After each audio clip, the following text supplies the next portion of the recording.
नमस्कार साथियों, बच्चों कैसे हो, कैसी चली तैयारी। अब चल रहे हो उल्टी गिनती की तरफ और ऑलमोस्ट तैयारी तो हो ही गई होगी। अब तो रिवीजन चल रही है। चलिए चलते हैं हम आज एक और प्रश्नोत्तरी के साथ, पीजीटी हिंदी और टीजीटी हिंदी के प्रीवियस पेपर के साथ मुख्य मुख्य प्रश्नों की बात करेंगे, चर्चा करेंगे विस्तार पूर्वक और आप साथ साथ चलते रहिए, आपको भी याद होते रहेंगे।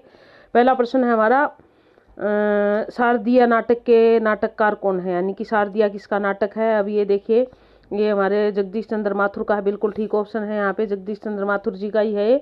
उसके बाद दूसरा प्रश्न क्या कहता है हमारा, दूसरा प्रश्न कहता है अंधा कुआं के रचनाकार कौन है। अंधा कुआं डॉक्टर लक्ष्मी नारायण लाल का है। अंधा कुआं, ध्यान देना, एक लक्ष्मी नारायण भारद्वाज भी नाम दिया हुआ। आप अगर लक्ष्मी नारायण ही पढ़ोगे तो कई बार गड़बड़ हो जाता है, इसलिए हमें ये चीज ध्यान से करनी है, लक्ष्मी नारायण लाल का है ये। उसके बाद अगला है हमारा प्रश्न, लहरों के राजहंस, कई बार आ चुका, ये तो याद ही हो गया होगा हमें। लहरों के राजहंस किसकी रचना है, मोहन राकेश की, ए ऑप्शन रहेगा इसका। उसके बाद अगला देख लीजिए, निम्नलिखित में से किस कवि को ज्ञानपीठ पुरस्कार नहीं मिला। देखिए, यदि हम ज्ञानपीठ पुरस्कार की बात करें तो यहाँ पर दिनकर को मिला, पंत को मिला, गे को मिला, और आपने को मैंने एक बार पहले भी बताया था कि पंत जो थे वो ऐसे थे, सुमित्रानंदन पंत, जिनको सबसे पहला हिंदी भाषा का प्रथम ज्ञानपीठ मिला था, 1968 में मिला था इनको पहला, सितंबरा पे। तो ये ध्यान देना। बाकी दिनकर को भी मिला, गे को भी मिला है, लेकिन सुरेंद्र वर्मा को नहीं मिला। तो ठीक है, बिल्कुल ऑप्शन इसका डी यही रहेगा, सुरेंद्र वर्मा। उसके बाद अगला प्रश्न है हमारा, रस मीमांसा नामक नाटक आलोचना पुस्तिका के लेखक का नाम बताइए। आचार्य, ये भी इम्पोर्टेंट है, ये रस मीमांसा कई बार आ जाती है, कई बार पेपर में पूछी जाती है, तो ये आचार्य रामचंद्र शुक्ल जी की है। उसके बाद अगला प्रश्न कहता है हमारा, कैदी की पत्नी कृति के लेखक का नाम बताइए, किसकी रचना है। रामवृक्ष बेनीपुरी की है, बिल्कुल ठीक है, कैदी की पत्नी रामवृक्ष बेनीपुरी की रचना है। रामवृक्ष बेनीपुरी ने अलग अलग विधाओं पर लेखनी चलाई है। कैदी की पत्नी स्वतंत्रता संग्राम से संबंधित जो है कहानी है, उसमें एक जो कैद में होता है, जो भी चाहे वो किसी भी तरह से जाए, उसकी पत्नी की वेदना को उकारा है। रुपये तुम्हें खा गया एकांकी के लेखक का नाम बताइए। भगवती चरण वर्मा, रघुवंशी, राजीव सक्सेना, विनय रंजन। तो ये सातवां प्रश्न जो है, इसका लेखक का नाम भगवती चरण वर्मा है, उनका है ये एकांकी, रुपया तुम्हें खा गया। उसके बाद अगला देखिए, हिंदी का सबसे पहले गीति नाट्य कौन सा है। अब यहाँ पर जो गीति नाट्य दिए उनमें से अगर बात करें तो सबसे पहला गीति नाट्य करुणालय है, जो सी ऑप्शन रहेगा हमारा, 8वां प्रश्न। उसके बाद अगला लगा लीजिए, अगला प्रश्न क्या कहता है, 9वां प्रश्न, चितंबरा के रचनाकार सुमित्रानंदन पंत, बिल्कुल ठीक है, पंत चितंबरा पंत की रचना है। उसके बाद अगला देख लीजिए, नवीन रिपोर्टाज की परंपरा किस रचना से आरंभ होती है। अब देखिए, नवीन रिपोर्टाज की यदि हम बात करें, हिंदी में जो है रिपोर्टाज की परंपरा, नवीन रिपोर्टाज एक नवीन विधा है, इसलिए नवीन लगा दिया इसके साथ। रिपोर्टाज की परंपरा की यदि हम बात करें, नवीन विधा आना था यहाँ पे। रिपोर्टाज की परंपरा किस रचना से आरंभ होती है, ये हमारी एक, पहले भी मैंने आपको रिपोर्टाज की जब परिभाषा दी थी पिछले किसी वीडियो में, तब मैंने बताया था रिपोर्टाज वैसे होता क्या है, इंग्लिश में जिसे रिपोर्ट कहते हैं उसी तरह का होता है। तो लक्ष्मीपुरा जो है, ए आएगा इसका ऑप्शन 10वें का। और ये रिपोर्टाज जो था लक्ष्मीपुरा, ये था शिवदान सिंह चौहान का, अगर आप ये भी देखना चाहो, क्योंकि शिवदान सिंह चौहान जो है वही माने जाते हैं रिपोर्टाज के प्रणेता हिंदी में, उन्होंने ये लिखा था शिवदान सिंह चौहान ने। तो ये जो है लक्ष्मीपुरा था, और ये सबसे पहले प्रकाशित हुआ था, पंत का पत्र होता था रूपाब, उसमें प्रकाशित हुआ था 1938 को। तो ये नई परंपरा थी, यानी कि हिंदी में पहले रिपोर्टाज नहीं लिखे जाते थे, शिवदान सिंह चौहान को इसका श्रेय जाता है। तो आगे देखिए, अगला प्रश्न क्या कहता है हमारा, जूठन किस रचनाकार की आत्मकथा है, यानी कि बहुत इंपॉर्टेंट है, ये बहुत बार आती है। जूठन किसकी रचना है, ये आ जाती है, या पूछ ली जाती किस विधा के अंतर्गत आती है। ओम प्रकाश वाल्मीकि, वाह नहीं होता वाह होता है, ये थोड़ा सा शुद्धिकरण की दृष्टिकोण से बता रही हूँ मैं आपको, वाल्मीकि इनकी रचना है, ये बी ऑप्शन रहेगा यहाँ पे।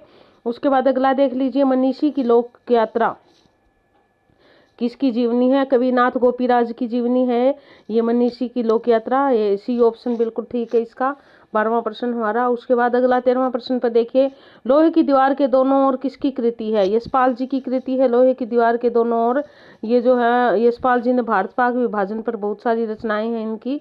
तो उसके बाद जंगल के जीव कृति के लेखक कौन है आपको पता है? हमारा हिंदी साहित्य में जो है वो जंगल या शिकार साहित्य को देने वाले का नाम एक ही है और वो श्री राम शर्मा। तो जंगल के जीव शिकार पर आधारित है ये भी इनका, तो ये श्री राम शर्मा का ही है। उसके बाद अगला देख लीजिए, अर्ध कथानक बहुत ही इंपॉर्टेंट है, कई बार आ चुकी है, अब फिर आई है, तो इसलिए आप इसको ध्यान रखना। ये जो है ना अर्ध कथानक किसकी रचना है? आत्मकथा है। और किसकी दास आ जाए तो बनारसी दास गुप्ता की, ये तो बी आ जाएगा हमारा। अर्ध कथानक क्यों है ये भी मैंने एक वीडियो में डिक्टेट करा था। जैन धर्म के अनुसार एक व्यक्ति की उम्र जो है वो 110 साल होती है, और जिस समय बनारसी दास जी ने अर्ध कथानक लिखी है आत्मकथा, उस समय उनकी उम्र 55 साल थी, तो इसलिए उन्होंने इसको नाम अर्ध कथानक दिया। उसके बाद अगला देख लीजिए, अगला प्रश्न 16वां क्या कहता है? किस युक्ति से समर्थित की गई बात में कौन सा अलंकार है? किसी युक्ति से समर्थित, कोई युक्ति देकर फिर उसका समर्थन करके जब कोई बात कही जाती है तो उस अलंकार को काव्यलिंग अलंकार कहते हैं। बिल्कुल ठीक है ये आपका। उसके बाद अगला देख लीजिए, मनमाना में कौन सा समास है? अब यहाँ पर मनमाना के अगर समास, तो मन के मानने के अनुसार, मन मानने के अनुसार आएगा ये, और जब के अनुसार किसी समास में आ जाता है तो वो क्या हो जाता है? अव्ययी भाव समास होता है, क्योंकि एक मन जो है यहाँ पे, मन संज्ञा रूप में आकर भी यहाँ पर अव्यय का काम कर रहा है, तो ये क्या हो गया हमारा? अव्ययी भाव समास हो गया। उसके बाद अगला है हमारा प्रश्न, क्या कहता है 18वां प्रश्न, कतर बयोत में कौन सा समास है? अब अगर हमें ये पता हो, कतर का मतलब काट छाट करना और बयोत का मतलब बचाना, तो यहाँ पर काट कर बचाना, काटना और बचाना दोनों चीजें एक दूसरे की अलग वो पूरक होगी, तो काटना और बचाना अगर विग्रह करेंगे तो ऐसे होगा, तो ये हमारा हो गया क्या? द्वंद्व समास। यानी कि कतर बयोत में क्या आ जाता है हमारा? द्वंद्व समास में। क्यों? बचा बचा कर बयोत करना मतलब बचाना, और कतर मतलब काट करना, तो ये इस कारण कतर और बयोत यहाँ करके इसको हम द्वंद्व समास कहेंगे। उसके बाद 19वां देख लीजिए हमारा क्या कहता है? भारत में हिंदी को संविधान की किस भाषा के अंतर्गत राजभाषा को घोषित किया गया? अब ये मैंने कई बार बात कर ली, तो अब ज़्यादा समय नहीं लगाऊंगी। 343.1 जो है ना, उसके आगे पॉइंट बांट दिए जाते हैं, भाग आगे 1 2 3 4 5 इतना करके। तो अगला प्रश्न क्या कहता है हमारा? पश्चिमी हिंदी की सर्वाधिक प्रमुख बोली क्या है? सबसे अधिक प्रमुख बोली की यदि बात करें पश्चिमी हिंदी की, ब्रज भाषा और खड़ी बोली, इन दोनों का जिक्र होता है, फिर भी हम खड़ी बोली की ज़्यादा चर्चा करते हैं। यहाँ पे खड़ी बोली सबसे ज़्यादा चर्चित है। उसके बाद अगला लगा लीजिए, ब्रज भाषा का क्षेत्र भी विकसित है इसको बोलने वाले, लेकिन इसको बोलने वाले अधिक है, इसलिए हम इसका जिक्र करेंगे यहाँ पे। उसके बाद अगला है, अगला क्या कहता है? इनमें से पुल्लिंग शब्द कौन सा है? मैंने आपको पहले भी बताया था, स्त्रीलिंग और पुल्लिंग छांटने के लिए आपको क्रिया लगानी पड़ेगी, और इसी आधार पे आप स्त्रीलिंग और पुल्लिंग को छांट पाओगे। तो दया आ गई, निर्धनता भरी पड़ी है, दुर्घटना हो गई, तो बुढ़ापा छा गया, गया यानी कि पुल्लिंग क्या हो गया? सी ऑप्शन रहेगा हमारा इसका। उसके बाद अगला देख लीजिए 22वां प्रश्न, इनमें से शुद्ध वर्तनी वाला शब्द कौन सा है? आशीर्वाद, आशीर्वाद, ये बिल्कुल आशीर्वाद। आप बोल के देखिए, जो सिर के ऊपर रह चढ़ता है हमारा, कोई भी जो सिर के ऊपर लगता है वो रह उस वर्ण से, जिस वर्ण पे लगा उससे पहले उच्चारित होता है, तो आशीर्वाद हमारा सी ऑप्शन इसका बिल्कुल ठीक रहेगा। उसके बाद 23वां देख लीजिए क्या कहता है? महाश्वेता किसका पर्यायवाची है? सरस्वती का महाश्वेता। महाश्वेता श्वेत वस्त्र पहनने वाली है, इसलिए महाश्वेता भी कहते हैं उनको, बी ऑप्शन बिल्कुल ठीक है, सरस्वती का पर्यायवाची। उसके बाद मोर का पर्यायवाची इनमें से क्या है? मोर के पर्यायवाची की बात करें तो कलापी, तड़ित, तड़ित तो तालाब होता है, विशिख, शिख तो मोर होता है, विशिख नहीं होता, विलक्षण भी नहीं होता, तो कलापी जो है यहाँ पे मोर का पर्यायवाची है। उसके बाद अगला देख लीजिए, उपतय का विलोम क्या होगा?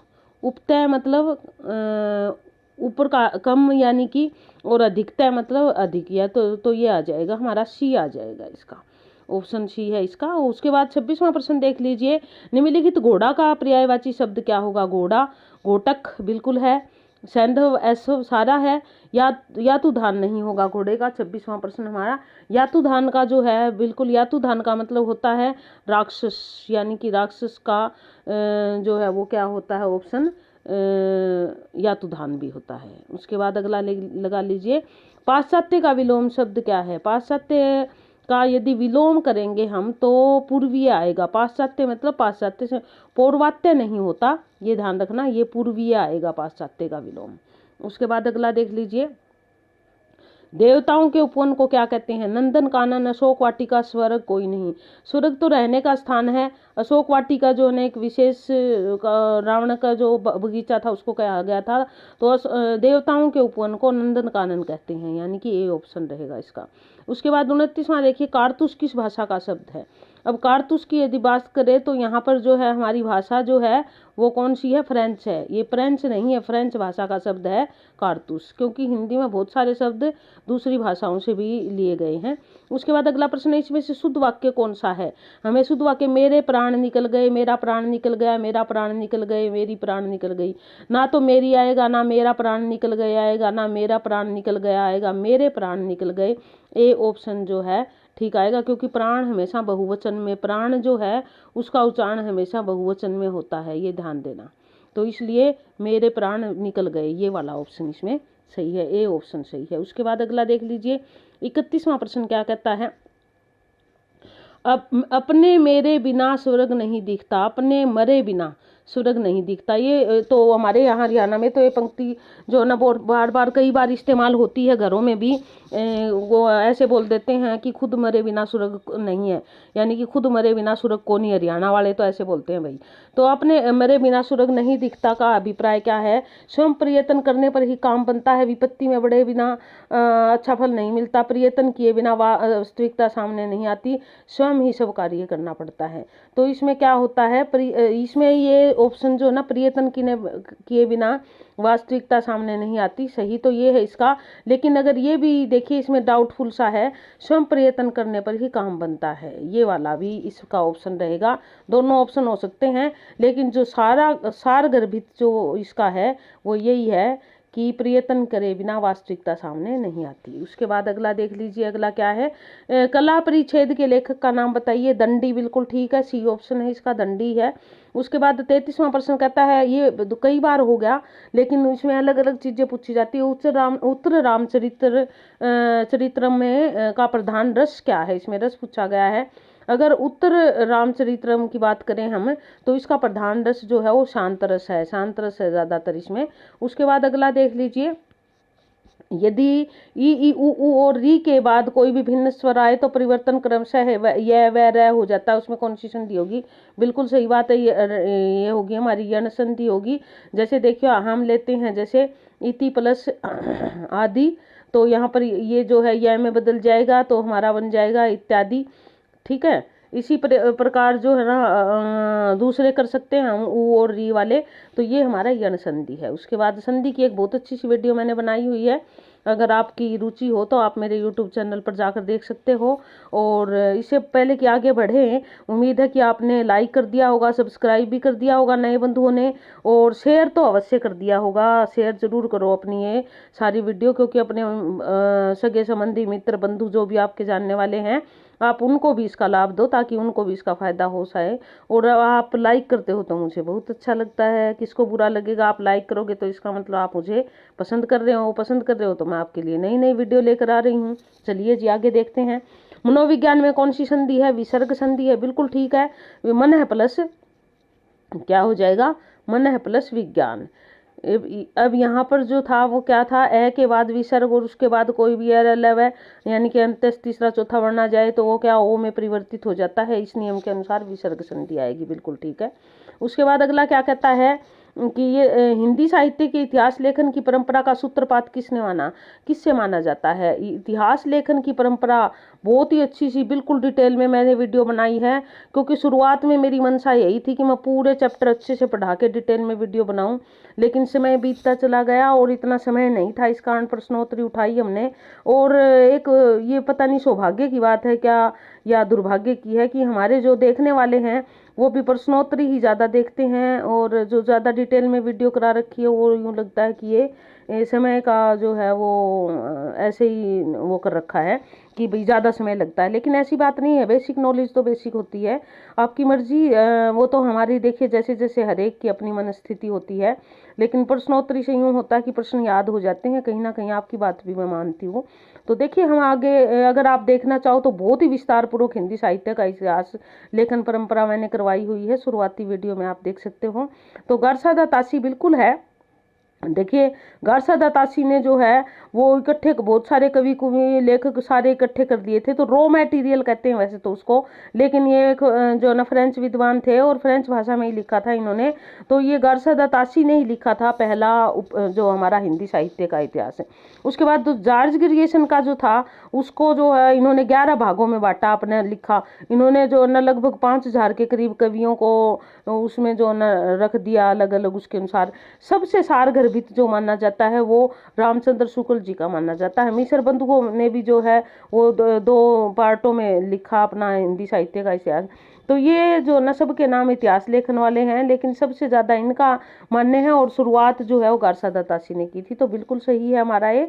पहले गारसा दातासी आगे, फिर शिव सिंह सरोज आगे, फिर हमारे जो है ना मिसर बंधु, फिर हमारे रामचंद्र शुक्ल जी, फिर राम कुमार वर्मा जी अलग अलग। सहजयान के प्रवर्तक कौन है? सहजयान जो है एक वज्रयानी और एक सहजयानी जो है ना, दो शाखाएं निकली थी बौद्ध धर्म की, और उसमें से जो इसके प्रवर्तक माने जाते हैं जो जैनी थे, सॉरी एक जो है ना जो हमारे जो सरहपाद सिद्ध कवि जो थे, सिद्धों में से सरहपाद थे, इनका जो है इनको माना जाता है। उसके बाद अगला देख लीजिए, संदेश रासक के रचयिता कौन है? मीर खुसरो अब्दुल रहमान। बिल्कुल संदेश रासक जो है अब्दुल रहमान की रचना है। अब्दुल रहमान भी ऑप्शन बहुत इंपॉर्टेंट है, कई बार आ जाती है, अच्छे से इसको याद कर लो आप।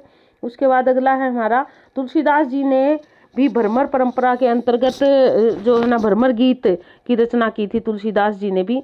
अब वो भ्रमर गीत जो है वो क्या था, उसका नाम क्या था? कृष्ण गीतावली था। सूरदास से प्रभावित होकर लिखा था इन्होंने, और ये ब्रज भाषा में लिखा था, ये ध्यान देना। 3-4 रचनाएं हैं तुलसीदास जी की भी ब्रज भाषा में। उसके बाद अगला प्रश्न क्या कहता है हमारा, भक्त को कहाँ सीकरी सो काम, आवत जात पनहैया टूटी बिसारी गयो हरि नाम। ये किसकी प्रसिद्ध पंक्ति है? अगर हम इन पंक्तियों की बात करें तो हमारे जो है कुंभन दास जी थे वल्लभाचार्य के शिष्य, उनकी ये पंक्ति है कुंभन दास जी की। कुंभन दास जी ने इस प्रकार की बहुत सारी पंक्तियां लिखी है। उसके बाद आगे देख लीजिए 41वां प्रश्न क्या कहता है, भक्ति काल को सबसे पहले किसने हिंदी साहित्य का स्वर्ण युग कहा था? ये प्रियसन नहीं है, ग्रियर्सन है, जी आएगा ये, जॉर्ज ग्रियर्सन ने जो है वो कहा था, प्रियसन नहीं है, ध्यान देना। इन्होंने सबसे पहले हिंदी साहित्य को स्वर्ण युग कहा था, भक्ति काल को। भक्ति काल हिंदी साहित्य का स्वर्ण युग मानने वाले में भी कई बार ऐसा पूछ लिया जाता है किसने कहा था, तो जॉर्ज ग्रियर्सन का नाम आता है इसमें। उसके बाद अगला है हमारा चंडी चरित्र जो है, चंडी चरित्र किसकी विशिष्ट साहित्यिक रचना है? गुरु गोविंद सिंह की, अर्जुन सिंह की, रामदास की, अंगद की। चंडी चरित्र की यदि बात करें तो 10वें गुरु थे सिखों के गुरु गोविंद जी, उनकी ये रचना है। 42वां प्रश्न हमारा चंडी चरित्र का ये ऑप्शन रहेगा। उसके बाद अगला देख लीजिए, मधुमालती के रचनाकार कौन है? मधुमालती कई बार हो चुका है प्रश्न हमारा, फिर आ गया, चलो देख लेते हैं। मंजन की रचना है मधुमालती, ये हमारे सूफी कवि थे, उनकी रचना है मधुमालती। जो सूफी कवि है उनमें एक विशेषता है, उनकी ज्यादातर रचनाएं नारी प्रधान जो है वो शीर्षकों से ली गई है। वैराग्य संदीपनी के रचनाकार तुलसीदास जी है, सी ऑप्शन बिल्कुल ठीक रहेगा। उसके बाद अगला देख लीजिए, ज्ञान बोध के रचनाकार, ज्ञान बोध रचना किसकी थी? मलुकदास ने लिखी है ज्ञान बोध भी।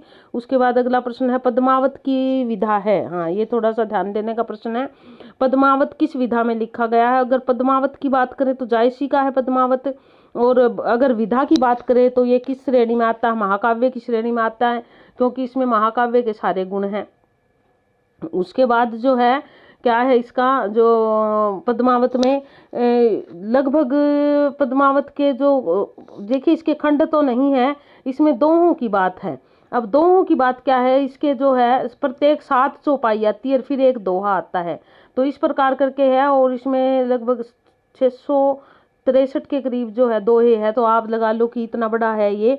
और इसमें अलग अलग जो ना चरित्र के अनुसार भाग बांटे गए हैं, वैसे 1 2 3 4 5 खंड ऐसे नहीं दिए गए, अलग अलग खंडों में वैसे बांटा गया है इसको, क्योंकि ये सूफी जो है वो काव्य धारा है उसके अनुसार ही लिखा गया है, तो इसलिए इसका ऑप्शन रहेगा डी, महाकाव्य की श्रेणी में आता है।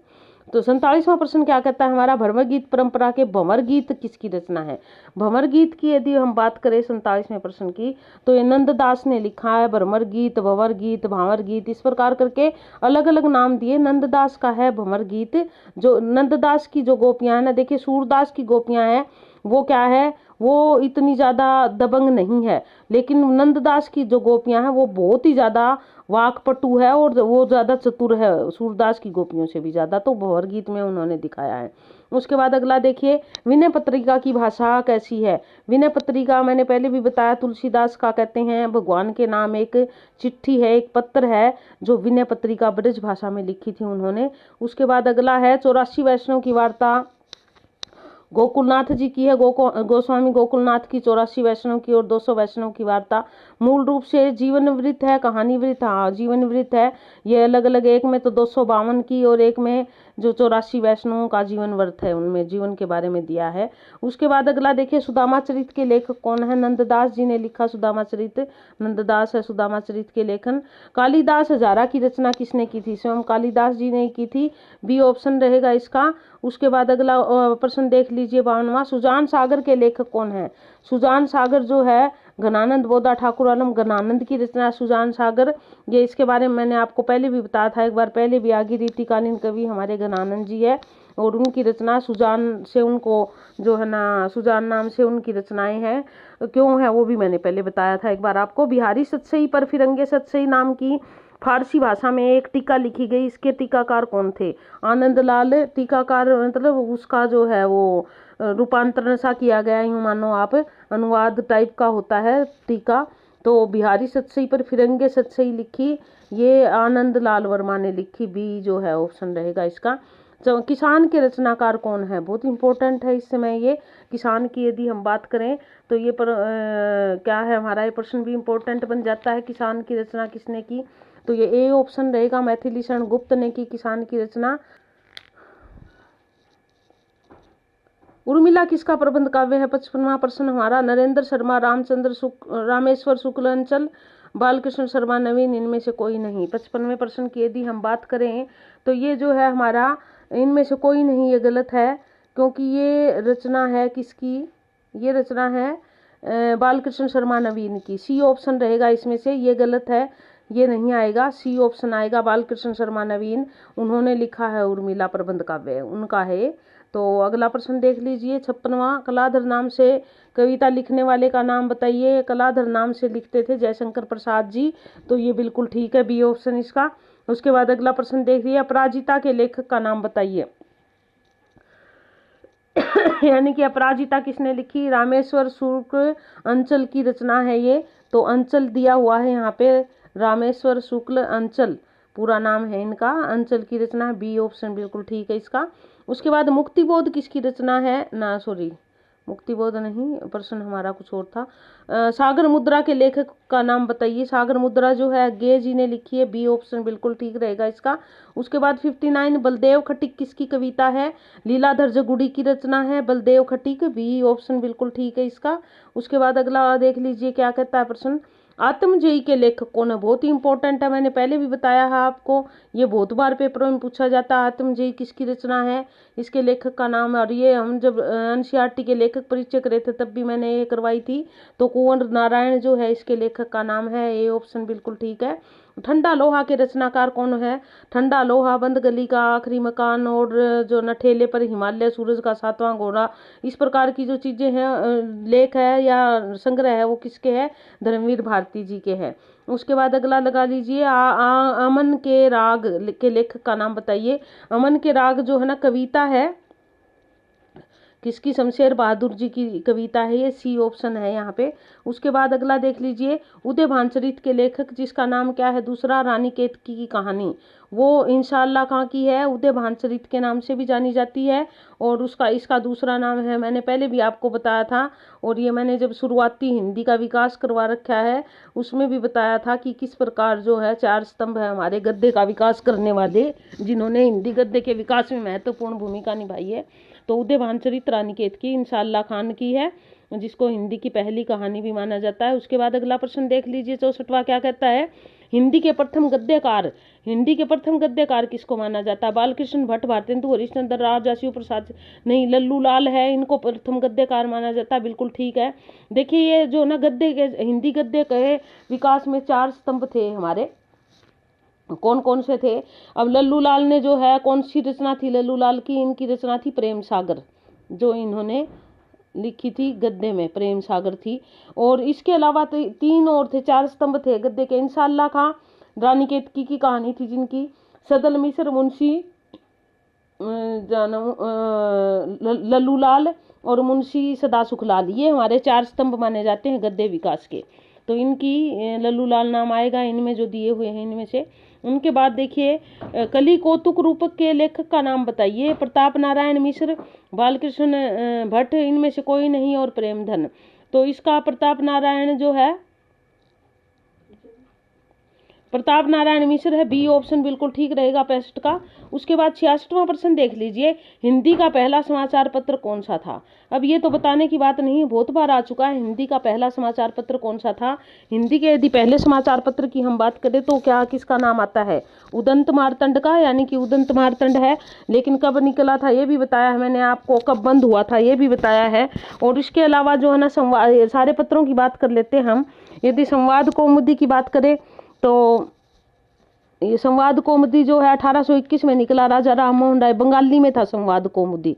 इसके बाद दिग्दर्शन जो था ये भी बंगाली भाषा में निकला था, ये भी 1818 में ही निकला था ये दिग्दर्शन। और संवाद कौमुदी 1821 में निकला। अब निकला बंगदूत, बंगदूत जो था ये भी जो 1829 में निकला और ये भी बंगाली में था। तो ये सारे बंगाली में थे। हिंदी का उदंत मार्तंड था 1826 में निकला, तो सी ऑप्शन साप्ताहिकी पत्र था ये। तो आगे देखिए, कई बार ये पूछ लिया जाता है कि ये कब निकला, कब कहाँ से निकला, तो कलकत्ता से निकलने वाले थे सारे। अब जो संवाद कौमुदी, चलो पिछले पे ही देख लेते हैं एक बार। संवाद कौमुदी और बंगदूत जो थे इसके संपादक थे राजा राम मोहन राय, और जो था हमारा क्या इसका उदंत मार्तंड था, इसके संपादक की बात हमने पहले बहुत अच्छे से डिटेल में कर रखी है, तो अब समय ना लगाएंगे। अगले पे देखिए, आचार्य रामचंद्र शुक्ल ने किसे हिंदी का पहला उपन्यास माना है? परीक्षा गुरु को माना है, लाला श्रीनिवास दास का परीक्षा गुरु। उसके बाद जो है ना भाग्यवती और देवरानी जिठानी, नूतन ब्रह्मचारी, ये भी दूसरे अलग अलग हमारे लेखकों के उपन्यास है। सारे इंपॉर्टेंट है, याद जरूर करने आपने। महावीर प्रसाद द्विवेदी ने सरस्वती के संपादन का उत्तराधिकारी अपने पश्चात किस सौंपा? मतलब 1920 में जब इन्होंने छोड़ दी तो पंडित देवीदत्त शुक्ल ने उसका संपादन कार्य संभाला था 1920 के बाद। उसके बाद आचार्य महावीर प्रसाद द्विवेदी रचित अर्थशास्त्र का विषय क्या है? संपत्ति शास्त्र। अर्थशास्त्र यानी कि अर्थ जगत से संबंधित संपत्ति शास्त्र इनके लेखन का, इनकी जो रचना है उनका नाम है। बहुत ही इम्पोर्टेंट है, बहुत टाइम से मैं देख रही थी कि ये प्रश्न आया क्यों नहीं। मेरे राम का मुकुट भीग रहा है किसका ललित निबंध संग्रह है? मेरे राम का मुकुट भीग रहा है, बहुत ही अच्छे हमारे निबंध लेखककार है विद्यानिवास मिश्र जी, उनका है मेरे राम का मुकुट भीग रहा है। बिल्कुल सी ऑप्शन सही है इसका। उसके बाद रजिया बेगम किसकी रचना है? किशोरीलाल गोस्वामी की। किशोरीलाल गोस्वामी का और भी कुछ था, पहले हमने पढ़ा है अभी थोड़ी देर पहले ही। तो रजिया बेगम किशोरीलाल गोस्वामी की रचना थी। उसके बाद एक और आता है हमारा प्रश्न, चतुरी चमार उपन्यास किसके हैं? जो ना चमेली की चोटी चतुरी चमार, याद आ गया होगा शायद आपको। निराला को हमने एनसीईआरटी की बुक के जो हम करवाए थे हमने लेखक और कवि, उसमें बड़े अच्छे से पढ़ा था इनको। तो ये निराला की रचना है। कुट्टी चाटन के उपन्यास के लेखक, उपन्यास के उपनाम से किस के व्यक्तिपरक निबंध छपे? यानी कि कुट्टी पुट्टन नाम से किस के व्यक्तिपरक छपे? अज्ञे ने जो है कुट्टी पुट्टन नाम से जो ना उपन्यास में दिया, ये अज्ञे आएगा इसका भी, बिल्कुल ठीक है। उसके बाद अगला देखिए 74वां, आचरण की सभ्यता निबंध के लेखक कौन है? अध्यापक पूरण सिंह है। अध्यापक पूरण सिंह के निबंध बड़े अच्छे हैं, बहुत ही सारगर्भित निबंध है, काफी चर्चित भी रहे इनके निबंध। और अगला प्रश्न क्या कहता है कि सुलोचना निबंध संकलन किसका है? भारतेंदु हरिश्चंद्र जी का है। इंपॉर्टेंट है, याद कर लीजिए, सुलोचना निबंध संग्रह भारतेंदु हरिश्चंद्र जी का है। सफेद कौवा कहानी के लेखक का नाम बताइए। अगर हम सफेद कौवा कहानी की बात करें तो इसके लेखक का नाम मंजुल भगत है, आधुनिक लेखक है मंजुल भक्त, उनकी रचना है सफेद कौवा। उसके बाद अगला प्रश्न देख लीजिए, हिंदी का प्रथम मौलिक उपन्यास कौन सा माना गया है। यदि मौलिक उपन्यास की बात करें तो परीक्षा गुरु को हिंदी का प्रथम मौलिक उपन्यास मांगा गया है, क्योंकि जो भाग्यवती थी उसमें जो थी वो किसी से प्रभावित कहानी थी, ऐसे बता दिया गया, उसको मौलिक नहीं माना गया, तो इस कारण परीक्षा गुरु ही मौलिक उपन्यास माना गया है। उसके बाद अगला देख लीजिए, मोचीराम तथा पटकथा के लेखक कौन है। चंद्रकांत देवताले धूमिल, सुदामा पांडे धूमिल की है, ये दोनों मोचीराम और पटकथा नाम से जो दोनों लेख है ये धूमिल, सुदामा पांडे धूमिल के हैं। उसके बाद सरकटीला हास्य, ये जो है क्या था, इस प्रकार के तिलिस्म और अय्यारी से संबंधित और जासूसी उपन्यास, जो जासूसी उपन्यास के प्रणेता अगर कोई माने जाते हैं तो वो गोपाल राम गहमरी माने जाते हैं। तो सरकटीला से उपन्यास इनका एक जासूसी उपन्यास है, तो ये गोपाल राम गहमरी का है। उसके बाद अगला देख लीजिए, अगला प्रश्न क्या कहता है, लालटीन की छत किसकी है के लेखक कौन है, ये भी इम्पोर्टेंट है। एक चिथड़ा सुख, लालटीन की छत, परिंदे, इस प्रकार की ये रचनाएं किसकी थी, हमने +2 में पढ़ी भी थी, ये हमारा लेखक कहा था निर्मल वर्मा की रचना है ये। उसके बाद अगला देख लीजिए, अगला क्या कहता है, नौकर की कमीज के लेखक कौन है। नौकर की कमीज विनोद कुमार शुक्ल की है, बिल्कुल ठीक है, बी ऑप्शन सही है इसका। उसके बाद निर्मल वर्मा का चर्चित कहानी संग्रह कौन है, अभी बात करके आई थी मैं और अभी आ भी गया, इनका कहानी संग्रह जिसकी हमने अभी बात की थी कौन सा है, परिंदे इनका चर्चित कहानी संग्रह है, ये ऑप्शन रहेगा। उसके बाद देखिए, संदर्भ के लेखक कौन है। संदर्भ रचना है डॉक्टर विनय दूधनाथ सिंह, श्री राम वर्मा, 83वां प्रश्न हमारा, और इसका उत्तर 83वें का जो है ये थोड़ा सा डाउटफुल है यहाँ पर, जो मेरे हिसाब से तो डॉक्टर विनय का ही होना चाहिए ये, लेकिन इस बारे में मैं कंफर्म नहीं, तो इसलिए हम इसको छोड़ देते हैं, आगे बढ़ते हैं, आप देखना इसका कौन सा उत्तर मिलेगा इसका। समाधि लेख के लेखक कौन है। समाधि लेख किसकी रचना है, बिल्कुल सही है, श्रीकांत वर्मा की है समाधि लेख। उसके बाद अगला देख लीजिए, सरस्वती पत्रिका के संपादक, ये तो प्रश्न शायद करवाने की ज़्यादा जरूरत नहीं है हमें, यदि सरस्वती का नाम आता है तो एक ही नाम आता है, महावीर प्रसाद। उसके बाद शेखर जोशी की रचना मकान हत्यारे, कोशिका घटवार बहुत ही इंपॉर्टेंट है, कोशिका घटवार शेखर जोशी की, तो ये कोशिका घटवार याद रखोगे आप, इसको इंपॉर्टेंट रचना है।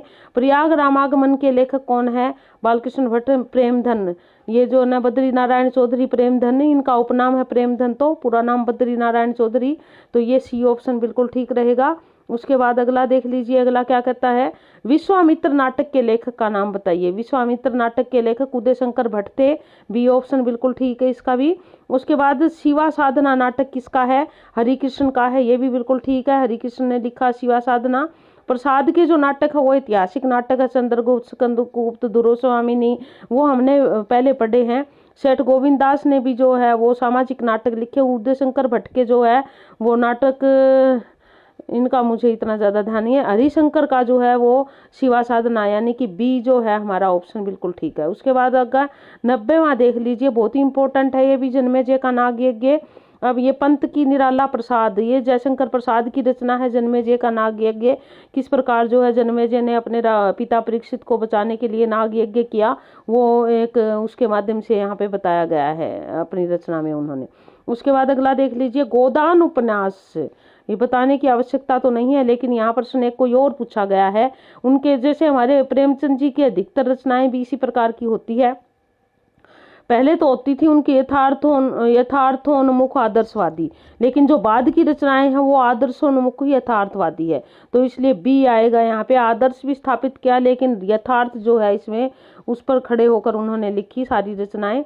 उसके बाद अगला प्रश्न है हमारा, रूपाब पत्रिका के संपादक कौन थे। श्री सुमित्रानंदन पंत थे रूपाब के संपादक, बी ऑप्शन, ए ऑप्शन आएगा इसका, पंत। तो उसके बाद अगला देख लीजिए, अगला क्या कहता है, आधा गांव उपन्यास, ये पहले भी आ चुका, रिपीट हुआ है। आधा गांव भारत पाकिस्तान बंटवारे पे है, राही मासूम रज्जा का है। माटी की मूर्तें की इस विधा में है। माटी की मूर्तें जो है एक रेखा चित्र है, बी ऑप्शन रहेगा, माटी की मूर्तें जो है ना। उसके बाद है हमारा रेल का विकट खेल नाटक के, बहुत ही इंपॉर्टेंट है। रेल का विकट खेल नाटक किसका, बालकृष्ण भट्ट का है, ये इंपॉर्टेंट है। ये भी आप ध्यान से इस रचना को करोगे, बालकृष्ण भट्ट का है रेल का विकट खेल। उसके बाद लाल तारा के रचनाकार कौन है, लाल तारा रामवृक्ष बेनीपुरी जी की रचना है, ये ऑप्शन रहेगा इसका, ए सही है। उसके बाद अगला देख लीजिए, तुलसी चंदन घिसय के लेखक कौन है। अब तुलसी चंदन घिसे जो है, यहाँ पर एक व्यंग्यात्मक लेख है ये भी, और ये हरिशंकर परसाई जी ने लिखा तुलसी चंदन घिसे। उसके बाद अगला देख लीजिए, तूफानों के बीच नामक रिपोर्टाज के लेखक कौन है? रिपोर्टाज रांगे राघव, तूफानों के बीच, बी ऑप्शन बिल्कुल ठीक रहेगा इसका। तूफानों के बीच रिपोर्टाज रांगे राघव का है, बी ऑप्शन है। उसके बाद अगला देख लीजिए 89वां, घुमक्कड़ शास्त्र, बहुत बार रिपीट हो गया, इसका मतलब कितना इंपॉर्टेंट है ये आप देख सकते हो। किसकी रचना है? राहुल शंकरत्यायन जी की रचना है घुमक्कड़ शास्त्र। उसके ये हमने एनसीईआरटी के जो मैंने कवि और लेखक कराए थे तब भी मैंने इसी बात पर जोर दिया था कि आप इसको बड़े अच्छे से करोगे, क्योंकि ये कई बार आती है घुमक्कड़ शास्त्र। उसके बाद है आवारा मसीहा किसकी जीवनी है? पहले तो याद जता आवारा मसीहा है क्या? ये एक जीवनी है। किसने लिखी? ये विष्णु प्रभाकर ने लिखी। किसके जीवन पर है? शरद चंद्र के जीवन पर है। शरद चंद्र को आवारा मसीहा कहा उन्होंने। तो इस प्रकार दोस्तों हमारे ये 100 प्रश्नों की सीरीज पूरी हुई। उम्मीद है आपने पूरी सीरीज देखी होगी, लाइक भी किया होगा, शेयर भी किया है। नहीं किया है तो अब कर दीजिए, कोई बात नहीं। चलिए चलते हैं हम, सीरीज हमारी संपन्न हुई। आप करते रहिए, जो न लगे रहिए बिल्कुल। दिन दोगुने रात चौगुनी, बड़ा बैठ के इस सर्दी में पढ़ना मुश्किल होता है, लेकिन अगर आप अब मेहनत करोगे तो उसका फल जो मिलेगा वो बहुत ही मीठा मिलेगा। और पेपर के अगले दिन जो नींद आएगी उसके आनंद की तो आप अनुभूति बाद में ही करोगे। तो इस प्रकार चलते रहिए, लगे रहिए पूरे जोर शोर से। और वीडियो देखने के लिए धन्यवाद।